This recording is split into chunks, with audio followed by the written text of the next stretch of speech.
पूजा, जिसकी अभी अभी शादी हुई है, अपनी आंखों में नई नवेली दुल्हन के हजार सपने सजाए अपने ससुराल की दहलीज पार करती है। लेकिन शादी की पहली ही रात उसके साथ कुछ ऐसा घटित होता है जो उसकी रूह तक को कपा देता है। एक ऐसा भयानक सच जिसकी उसने कभी अपनी सबसे डरावनी कल्पनाओं में भी उम्मीद नहीं की थी। सहमी और टूटी हुई पूजा जब अपनी आखिरी उम्मीद अपनी जेठानी कमलेश के पास हिम्मत जुटाकर अपना दर्द बयां करने जाती है तो सांत्वना के बजाय उसे इनाम में मिलता है चेहरे पर एक जोरदार थप्पड़। पूजा जमीन पर गिरकर बिलख बिलख कर रोने लगती है। आखिर एक नई नवेली दुल्हन के साथ इतना बड़ा धोखा और जुल्म क्यों हुआ? यह कहानी आपको झकझोर कर रख देगी और अंत में एक बहुत गहरी सीख भी देकर जाएगी। लेकिन इस खौफनाक रात तक बात कैसे पहुंची, इसके लिए हमें कहानी के पन्नों को थोड़ा पीछे पलटना होगा। कहानी की असल धुरी है कमलेश। कमलेश एक जिम्मेदार गृहिणी है जो एक भरे पूरे परिवार को संभालती है। उसके परिवार में उसका पति, एक छोटी बेटी, सास, ससुर, एक खामोश दादी और उसका देवर अरुण है। कमलेश के लिए अरुण सिर्फ एक देवर नहीं बल्कि उसके सगे बेटे से भी बढ़कर है। वक्त अपनी रफ्तार से आगे बढ़ता है। अब अरुण जवान हो चुका है और पूरा परिवार उसके लिए रिश्ता देखने जा रहा है। जिस लड़की को देखने पूरा परिवार जा रहा है उसका नाम है पूजा। इंग्लिश ऑनर्स में बीए कर चुकी पूजा अपनी बातों और आत्मविश्वास से सबका मन मोह लेती है। जब वह अपनी मीठी आवाज में एक अंग्रेजी गाना गाकर सुनाती है तो मानो पूरा परिवार उस पर फिदा हो जाता है। अरुण तो जैसे उसे देखते ही अपना दिल हार बैठता है। लेकिन इस पूरे कमरे में एक शख्स ऐसा था जिसके चेहरे पर खुशी की जगह एक उलझन थी। कमलेश को पूजा का यह मॉडर्न और बेबाक अंदाज बिल्कुल रास नहीं आता, लेकिन अरुण की खुशी और उसकी जिद के आगे कमलेश को झुकना ही पड़ता है। मन मारकर ही सही, वह इस रिश्ते के लिए हामी भर देती है। उसी दिन चट मंगनी पट ब्याह की तर्ज पर धूमधाम से रिंग सेरेमनी हो जाती है। पूजा की उंगली में अरुण के नाम की अंगूठी सज जाती है, लेकिन किसी को नहीं पता था कि यह खुशियां सिर्फ एक रात की मेहमान हैं। अगली सुबह कमलेश अपनी सास के साथ ऑटो से कहीं जा रही होती है। अचानक रास्ते में उनकी नजर एक भारी भीड़ और शोर शराबे पर पड़ती है। कुछ लोग सड़कों पर विरोध प्रदर्शन कर रहे थे। तभी भीड़ के बीच कमलेश की नजर एक ऐसे चेहरे पर पड़ती है जिसे देखकर उसके पैरों तले जमीन खिसक जाती है। वह सरेआम भड़क उठती है और हुक्म सुनाती है कि ये सब नौटंकी तुरंत बंद करो। गुस्से से आगबूला कमलेश आगे बढ़ती है। पूजा का हाथ झटक कर पकड़ती है और उसकी उंगली से सगाई की अंगूठी बेदर्दी से खींचकर निकाल लेती है। एक ही पल में, एक झटके में उसने वो रिश्ता तोड़ दिया जो कल ही जुड़ा था। जब कमलेश यह तूफान लेकर घर लौटती है तो घर में कोहराम मच जाता है। कमलेश का पति उसे आईना दिखाते हुए कहता है कि जो रायता तुमने बिना सोचे समझे फैलाया है उसे अब तुम्हें ही समेटना होगा। बेचारा अरुण भी लाख मिन्नतें करता है, समझाने की कोशिश करता है कि पूजा की सोच गलत नहीं है, लेकिन कमलेश अपने गुरूर में अंधी हो चुकी थी। उसके कानों पर जूं तक नहीं रेंगती और वह किसी की एक नहीं सुनती। कुछ देर बाद कहानी में एक खूबसूरत और जज्बाती मोड़ आता है। अपने रिश्ते को बचाने और अपनी बात समझाने के लिए पूजा खुद कमलेश के पास पहुंचती है। वह बहुत ही नरमी से माफी मांगते हुए कहती है कि अगर हम सही के लिए और दूसरों के हक के लिए खड़े नहीं होंगे तो यह दुनिया धीरे धीरे खत्म हो जाएगी। कमलेश जो भले ही पुरानी सोच की थी लेकिन दिल की साफ थी, पूजा की बातों की गहराई को महसूस कर लेती है। उसका दिल पसीज जाता है और वह मुस्कुराकर कहती है कि मुझे बातें जरा देर से समझ आती हैं, लेकिन जब एक बार समझ आ जाएं तो मैं सही का साथ कभी नहीं छोड़ती। यह कहकर कमलेश पूरे मान सम्मान के साथ वो अंगूठी वापस पूजा को सौंप देती है। आखिरकार शहनाइयां बजती हैं और अरुण तथा पूजा विवाह के बंधन में बंध जाते हैं। लेकिन शादी की इस चकाचौंध के बीच एक परेशानी छिपी थी। शादी वाले दिन पूजा की तबीयत बेहद खराब थी। तेज बुखार और बदन दर्द के कारण उसका बुरा हाल था। फेरों के वक्त भी वह दवाइयों के सहारे मुश्किल से खुद को खड़ा रख पा रही थी। शादी की रस्में पूरी होने के बाद आती है वो रात जिसे हर नई नवेली दुल्हन अपनी जिंदगी की सबसे खूबसूरत रात मानती है, सुहाग रात। अरुण कमरे में आता है और कुछ इधर उधर की औपचारिक बातों के बाद वह पूजा के करीब आने लगता है। पूजा जो दर्द और बुखार से टूट रही थी बहुत ही स्पष्ट शब्दों में अरुण से कहती है कि मेरी तबीयत बहुत ज्यादा खराब है, मुझे तेज बुखार है और पूरा शरीर दर्द से टूट रहा है।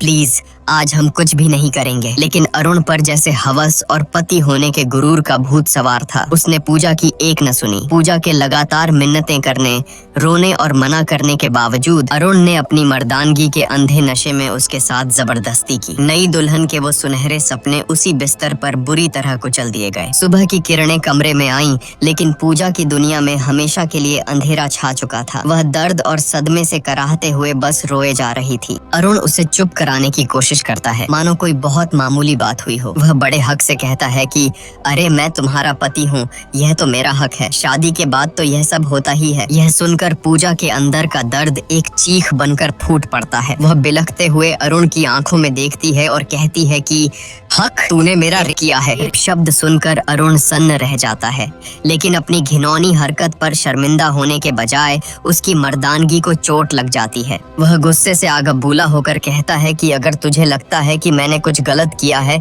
तो जा बाहर और चिल्ला चिल्ला कर सबको बता दे। यह कहकर वह निर्दयता से पूजा को कमरे से बाहर निकाल देता है। रोती कांपती पूजा जैसे ही कमरे से बाहर आती है, उसकी नजर आंगन में खड़ी कमलेश पर पड़ती है। कमलेश घर की और पड़ोस की कुछ औरतों से बात कर रही थी। पूजा के कानों में कमलेश की आवाज पड़ती है कि औरतें जितना किसी बम के फटने से नहीं डरती, उतना अपनी इज्जत का तमाशा बनने से डरती हैं।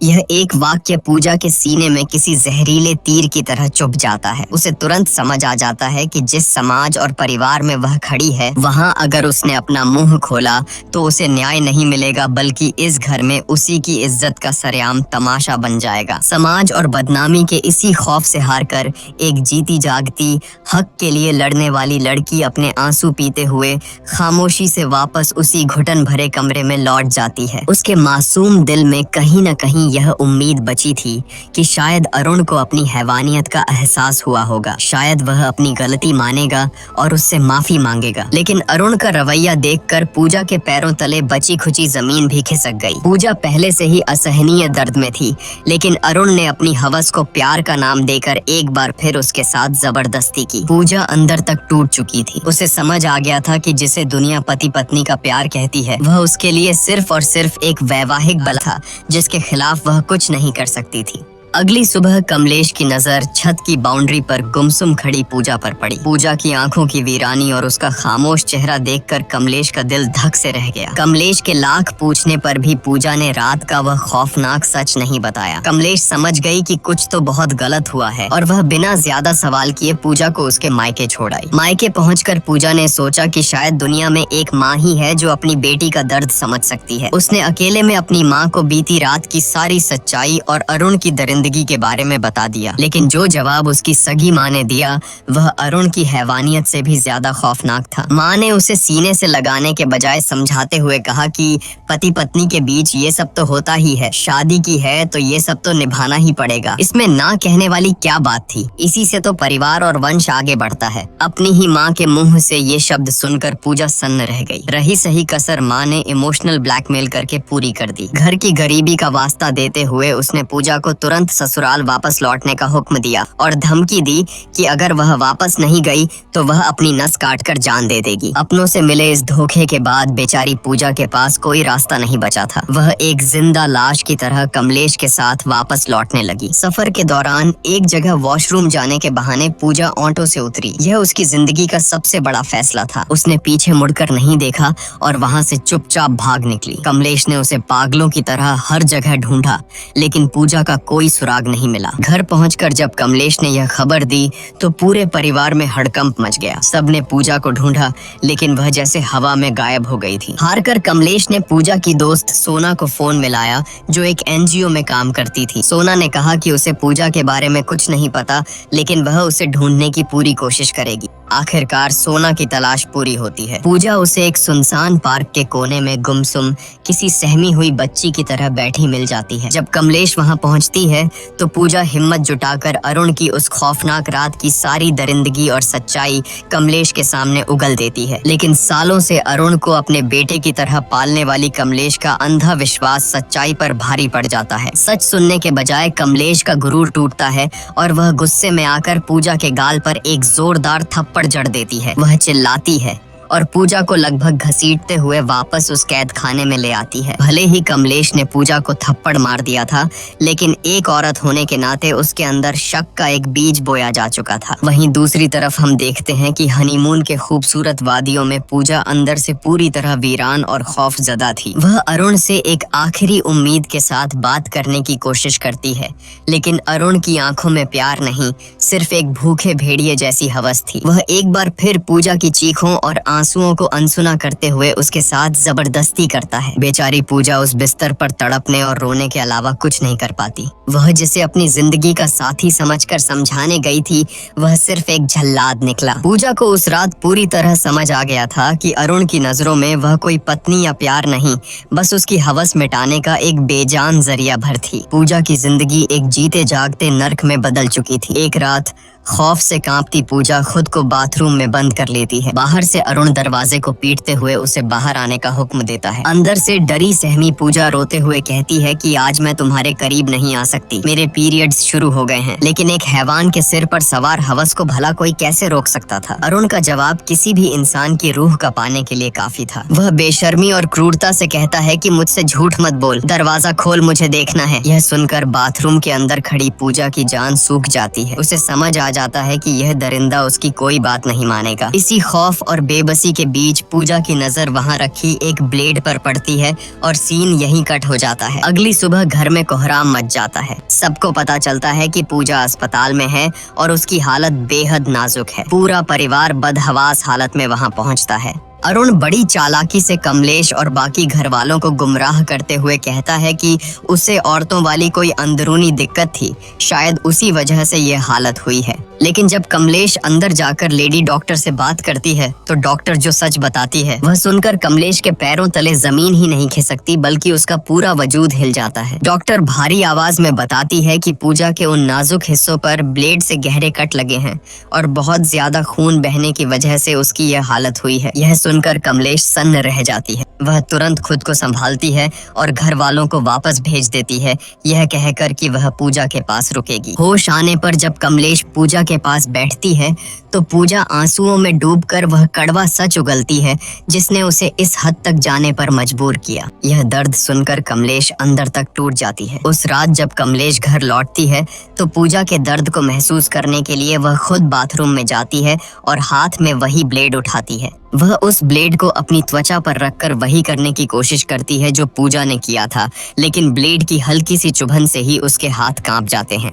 वह ब्लेड फेंक देती है। उस एक पल में कमलेश को गहराई से एहसास हो जाता है कि आखिर वो 21 साल की मासूम लड़की किस कदर खौफ और दर्द से गुजरी होगी कि उसने खुद को इतनी खौफनाक सजा दे दी। अगले दिन जब अरुण अपनी बेशर्मी का लबादा ओढ़े पूजा से मिलने अस्पताल पहुंचता है तो उसे पता चलता है कि कमलेश पहले ही पूजा को डिस्चार्ज कराकर अपने साथ ले जा चुकी है। अपनी पत्नी की इतनी गंभीर हालत के बावजूद उस जाहिल इंसान के दिमाग में सिर्फ एक ही बात चल रही थी। वह बेशरम होकर लेडी डॉक्टर से पूछता है कि अब मैं अपनी पत्नी के साथ इंटीमेट तो हो सकता हूँ ना? यह घिनौना सवाल सुनकर डॉक्टर का खून खौल उठता है। वह डॉक्टर पूजा के वो खौफनाक घाव देख चुकी थी और जानती थी कि इसके पीछे कौन है। वह अरुण पर बुरी तरह भड़क जाती है और पूरी ताकत से चिल्लाते हुए कहती है कि बहुत ही नीच और घिनौना इंसान है तू, तेरे जैसे जाहिलों के आड़ में तो गोली मार देनी चाहिए। वह तुरंत सिक्योरिटी गार्ड्स को बुलाती है और अरुण को धक्के मारकर अस्पताल से बाहर फेंकवा देती है, यह चेतावनी देते हुए कि यह जानवर इंसान दोबारा मेरे अस्पताल के आसपास भी नहीं दिखना चाहिए। पूजा जो अपनी आंखों में शादी और एक नए जीवन के 1000 सुनहरे सपने लेकर इस घर में आई थी, आज उसकी जिंदगी एक ऐसे भयानक नर्क में तब्दील हो चुकी है